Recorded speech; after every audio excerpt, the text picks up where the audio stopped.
नमस्कार मंडळी, हल्ली अनेक जणी लग्न कार्यात किंवा सणावाराला बन हेअरस्टाईल करतात।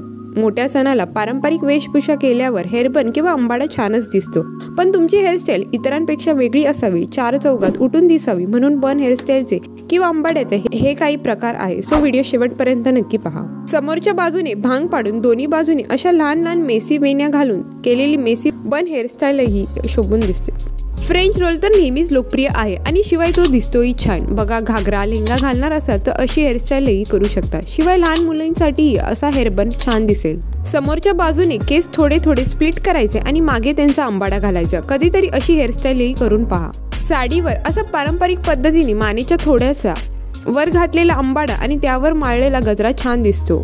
अंबाड्याला पूर्ण गजरा न लावता फक्त खालच्या बाजूनेच गजरा माळायचा, अशी हेअरस्टाईलही छान दिसते। थोडा इंडो वेस्टर्न लुक करणार असाल तर ही हेअरस्टाईल छान दिसेल। लहान मुलींसाठी सुद्धा ही हेअरस्टाईल बेस्ट आहे। आजचा व्हिडिओ आवडला तर लाईक आणि चॅनलला सबस्क्राईब करायला विसरू नका। चला तर मग मंडळी, भेटूया नेक्स्ट व्हिडिओमध्ये। Till then bye.